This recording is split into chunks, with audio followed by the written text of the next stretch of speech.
vamos falar aqui mais uma vez para o 7º ano, falando sobre a história, o tema, semana 6, por Minas Gerais, revolta das colônias. Então, nós vamos aprender um pouco mais hoje sobre a revolta das colônias.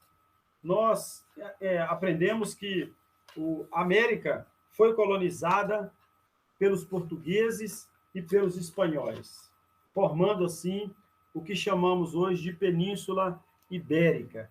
E esta colonização trouxe alguns avanços, mas também levou muito das nossas riquezas. Por causa disso, houve então também muitos confrontos, muita revolta. Os habitantes, os primeiros habitantes do Brasil, perderam muito, mas muito mesmo, com essas colonizações feitas por espanhóis e pelos portugueses. Então, nós vamos aprender sobre a organização das sociedades americanas, à época da conquista, encontros sobre os dois mundos, hispânico e português, relações e conflitos culturais entre eles, primeiras formas de exploração e organização do trabalho, consequências das conquistas para os povos nativos da América, diferentes formas de resistência dos colonizados e os impactos para os indígenas da dominação portuguesa no território que hoje forma o Brasil, esse país maravilhoso de dimensões continentais e que muito nos orgulha de termos aqui nascido. Então, nós vamos aprender sobre conflitos no período colonial da América Portuguesa. E vamos, então, analisar os principais conflitos e motivos que originaram esses conflitos.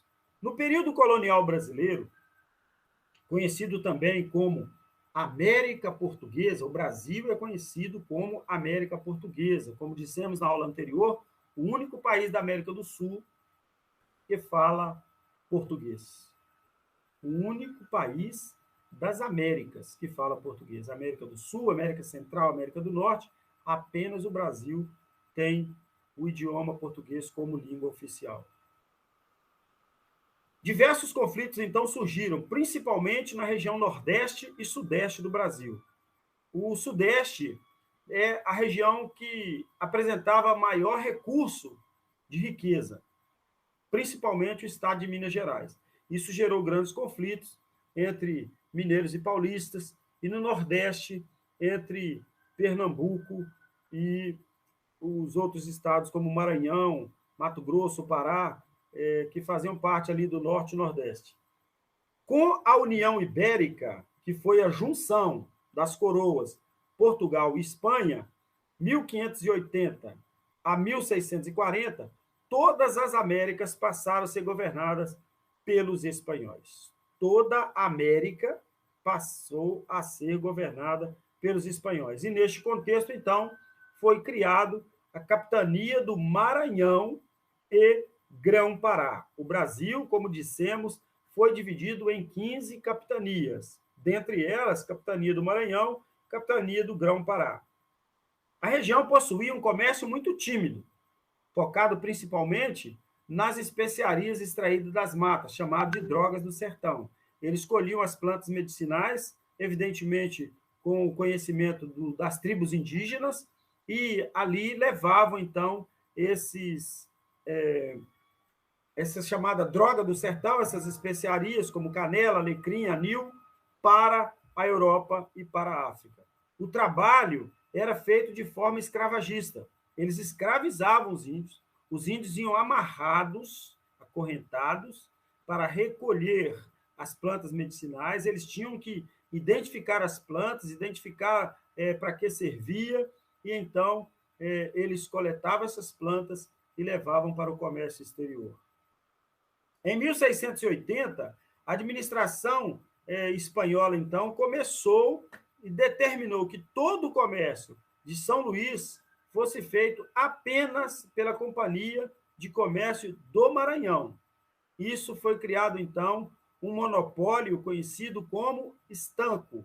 Então, se alguém te perguntar o que é estanco, monopólio criado para determinar que apenas São Luís fosse coordenar o comércio, a Companhia do Maranhão fosse coordenar o comércio na cidade de São Luís, capital do Maranhão. A revolta se inicia, então, através dessas tomadas de decisões.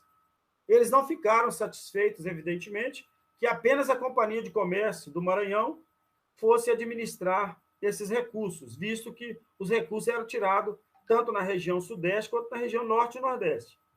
Então, começou uma revolta devido a 3 fatores. O primeiro, insatisfação com o monopólio da Companhia do Comércio do Maranhão. A segunda, proibição do uso de mão de obra escrava indígena.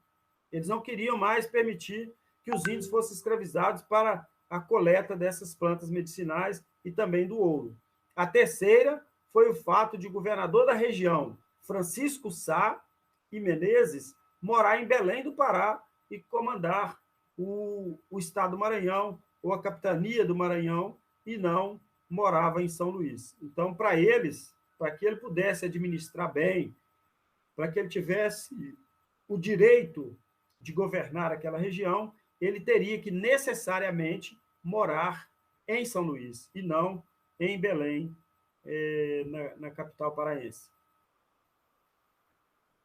Um grupo dos chamados homens bons, na cabeça deles, na mentalidade deles, homens bons eram os políticos e os pequenos proprietários de terra. É até brincadeira chamar de homem bom os políticos, né?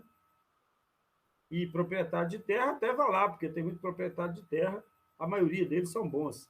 Mas chamar um político de homem bom, tratando eles daquela forma, era uma forma até sarcástica, talvez, vamos dizer assim. Eles eram liderados, então, por Manuel Beckmann. E Manuel Beckmann, então, invadiu a sua equipe, os seus homens invadiram a chamada Casa de Estanco. O que era a Casa de Estanco? Monopólio da Companhia de Comércio, que comandava todo o tipo de comércio em São Luís. E esses homens, então, invadiram e propuseram tomar o poder, depor o governador. E eles, então, com essa atitude, começou a revolta. Entretanto, eles aderiram ao movimento e, em 1895, Manuel Beckmann foi condenado à forca pela participação na revolta. Outros líderes também foram punidos. Então, eles tentaram evitar que a Casa de Estanco fosse dominada pela Companhia de Comércio, mandando em todo o comércio da região. Esse nome, Casa de Estanco, era dado a essa companhia que comandava o comércio. Eles ficaram revoltados, criaram ali um movimento para tentar depor o governador e eles nem todos aderiram.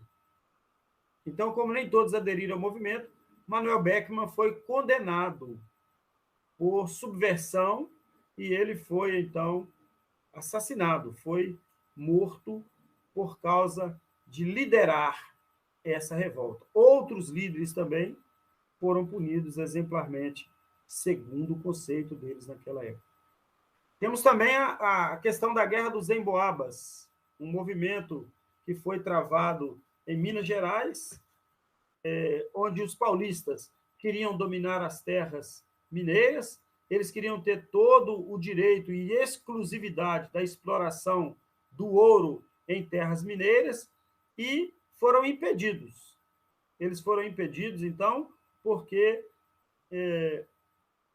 não iam permitir que roubassem, né, o ouro das Minas Gerais.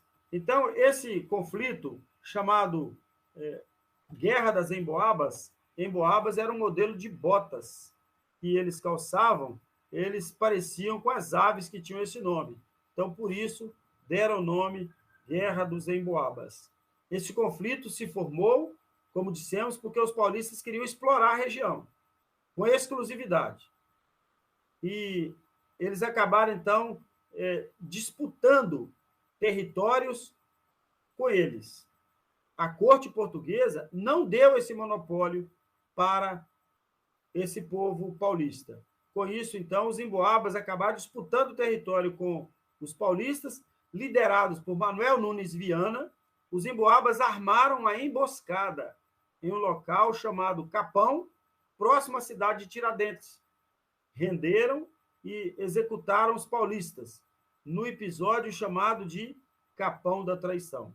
Então, muitos daqueles líderes, vamos dizer assim, que foram convocados para tentar forçar a barra para que a extração de ouro fosse exclusividade dos paulistas, eles traíram a organização que estava tentando dominar Minas Gerais, por isso foi chamado Capão da Traição. E muitos dos paulistas que tentavam tomar o território de Minas, com exclusividade para exploração, foram então mortos. Outros tiveram que sair daqui fugidos.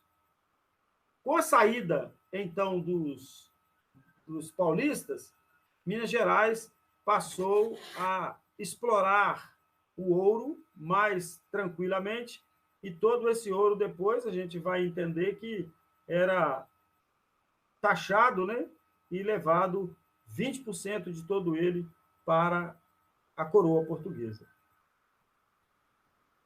Então, com a pressão feita dos emboabas sobre os paulistas, eles foram forçados a fugir para o estado do Mato Grosso e Goiás, que fazem divisa com o estado de Minas, pelo lado da região do Triângulo Mineiro, ali Araguari, Uberaba, Uberlândia, você atravessando ali o rio, que faz fronteira, você chega em Jataí, no estado de Goiás, chega a Rondonópolis, no Mato Grosso. Então, para aquela região, possivelmente, foram as primeiras regiões ocupadas pelos paulistas para exploração. Temos também ainda outra guerra, chamada Guerra dos Mascates. Então, veja bem, nós temos a Guerra dos Emboabas e temos também a Guerra dos Mascates. A Guerra dos Mascates foi em 1710, na capitania de Pernambuco. Foi entre os anos 1630 e 1654, quando os holandeses invadiram e governaram a região do Pernambuco. Então, os holandeses tinham interesse de colonizar aquela parte. Durante boa parte desse período, a região teve Maurício de Nassau como líder. E em seu governo, ele se mudou para Recife, para ficar mais próximo, evidentemente, da capital. A capital fica mais no centro, né, da região dessa província, ou capitania, como era chamada na época, e ele modernizou a cidade, ampliando as liberdades para os cidadãos de Pernambuco. Ou seja, ele começou a fazer um governo voltado para a população para adquirir apoio. Entretanto, antes da chegada dos holandeses, a principal cidade pernambucana era Olinda. Isso já gerou um conflito. Olinda era a principal cidade da capitania de Pernambuco. Chega Maurício de Nassau e determina Recife como a capital do estado de Pernambuco.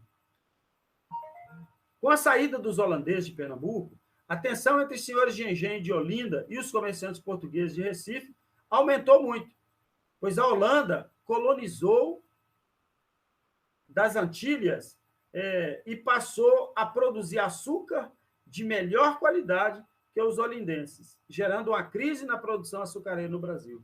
Então, a comunidade holandesa saiu e foi colonizar a América Central, nas Antilhas, e passaram a produzir açúcar bem melhor do que o que era produzido na região de Pernambuco. Com isso, então, o comércio de Pernambuco e o comércio da indústria açucareira no Brasil enfraqueceu, e esses senhores de engenho, eles precisavam agora de capital, e eles passaram a pegar dinheiro emprestado com os portugueses para manter as suas produções. Para piorar a situação, criaram a Câmara Municipal de Olinda, e ela decidiu aumentar os impostos, já que a situação estava difícil para administrar com pouco dinheiro. Eles aumentaram impostos para cobrar dos moradores da região. Nada diferente daquilo que é hoje, porque, vez por outra, a gente vê o governo criando um imposto ou aumentando o imposto no Brasil. Nossos deputados e senadores só pensam mais no dinheiro e no recurso próprio, né? Então, essas câmaras através dessas câmaras, os recifenses foram apelidados de mascates. Os olindenses rotularam os recifenses de mascates. Conseguiram, então, elevar a condição de Recife à vila. Recife passou, então, nesse caso, a ser vila, ter a sua própria Câmara Municipal. A medida desagradou os olindenses, que ficaram sem receber os impostos de quem morava no Recife. Como o Recife passou a ser vila, aqueles que moravam no Recife entregavam seus impostos ou pagavam seus impostos ao governo de Recife. Isso, então, provocou a definição de fronteira entre as duas cidades. Aí deu início a um conflito. Em 1710, os latifundiários olindenses invadiram Recife, mas semanas depois, os recifenses conquistaram a cidade, apoiados pelas outras capitanias. Então, eles não aceitaram, né, que os olindenses tomassem a cidade de Recife. As capitais ou capitanias, as cidades da capitania, queriam, então, liberdade para todas as províncias. O rei, então, nomeou Félix José de Mendonça como novo governador de Pernambuco. E ele decidiu transferir, então, a sede do governo a cada 6 meses para uma das cidades, sempre alternando.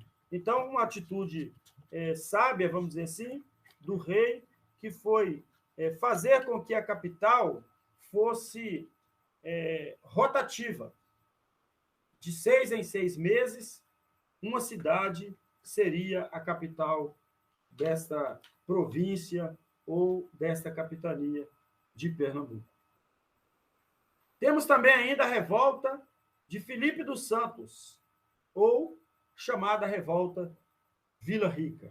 Também mais uma revolta em Minas Gerais. Geralmente as revoltas em Minas estavam relacionadas à extração de pedras preciosas. Com a descoberta do ouro em Minas, o território passou a sofrer com o controle da coroa portuguesa, um controle mais rigoroso. Já que o metal mais precioso estava em Minas, eles então começaram a ter um controle mais próximo.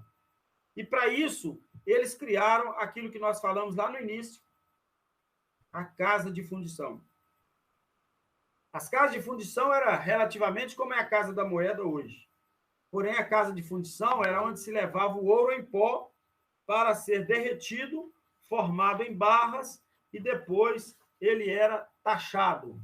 A cada 5 barras produzidas, uma ia para a coroa portuguesa. No mesmo peso, mesmo tamanho, mesma proporção, era chamado de quinto. Então, se te perguntar o que é o quinto, imposto cobrado pela coroa portuguesa aos extratores do metal precioso no Brasil, onde 1/5 era levado para a coroa. 20% de tudo que extraía no Brasil pertencia à coroa portuguesa. E esse tributo, então, essa taxação, essa cobrança, passou a ser conhecida como o Quinto dos Infernos.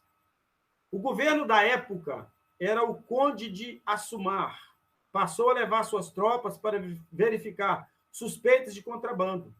Um grupo de comerciantes mineiros, liderado por Felipe dos Santos, atacou a residência do ouvidor Mor, que era uma espécie de ministro da Justiça, em uma dessas verificações. Entretanto, as tropas portuguesas contiveram o levante de Felipe dos Santos e ele foi condenado à forca e ao esquartejamento. Então, na revolta de Felipe dos Santos, quem levou a pior foi o próprio Felipe dos Santos, que foi morto e esquartejado. As atividades do PET 3 e lição 6, nós vamos passar a vocês agora a correção. Explique a relação entre a União Ibérica e a revolta de Beckman. Com a União Ibérica, Portugal e Espanha, Espanha passou a administrar, a governar a América invadida. Tomaram medidas no Maranhão que revoltaram um grupo de homens bons, que eram os chamados bons, os políticos e proprietários de terra. Por que os jesuítas e emboabas entraram em conflito na Guerra dos Emboabas? Porque os paulistas queriam ser únicos exploradores da região das Minas Gerais. Eles não foram apoiados pela coroa portuguesa e, então, foram expulsos pelos emboabas e eles tiveram que fugir para o Mato Grosso e Goiás. Questão número 3. A Guerra dos Mascates envolveu um conflito entre duas cidades de Pernambuco. Identifique quais eram essas cidades e por que elas estavam em conflito. Quais eram as cidades? Era Recife e Olinda. Então, a cidade de Recife e a cidade de Olinda eram as cidades importantes ali do estado de Pernambuco que desenvolveram aí essas cidades na revolta, na Guerra dos Mascates. A Guerra dos Mascates, então, trouxe um grande problema, uma grande dificuldade, porque Olinda era a capital, era a cidade mais importante da época, e eles passaram a adotar Recife como capital mais importante. Então, foi quando Maurício de Nassau, líder, se mudou para Recife e modernizou a cidade. Isso deixou chateados os olindenses, porque Olinda era considerado polo de produção rural. A revolta 4, a revolta de Filipe dos Santos ocorreu devido à insatisfação com a coroa portuguesa. Explique qual era essa insatisfação. A insatisfação que eles tinham com a coroa portuguesa era a cobrança do quinto. Os 20% do ouro que era extraído do solo brasileiro era fundido e levado em barras para Portugal. Então, esse fenômeno chamado de Quinto dos Infernos foi a insatisfação que provocou a revolta de Filipe dos Santos. As revoltas citadas no texto têm diversas conexões. Estabeleça uma conexão entre duas das 4 revoltas. Essa é a questão número 5. Então, nós temos aí a revolta de Filipe dos Santos e a Guerra dos Emboabas.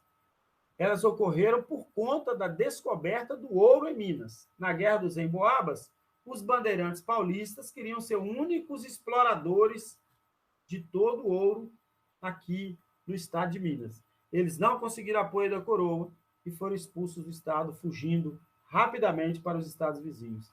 Já na revolta de Filipe dos Santos ainda, a coroa portuguesa taxava todo o ouro extraído, dando início ao que ficou conhecido como o Quinto dos Infernos. Então, está aí a correção do nosso PET da semana 5 e 6, do PET 3, 7º ano, História. Que você tenha bons estudos e pratique leitura, leia, aprenda, porque conhecimento é a única coisa que você adquire e ninguém nunca vai tirar de você. Conhecer a história nos fará compreender os erros do passado e nunca mais cometê-los. Deus te abençoe e tenha um excelente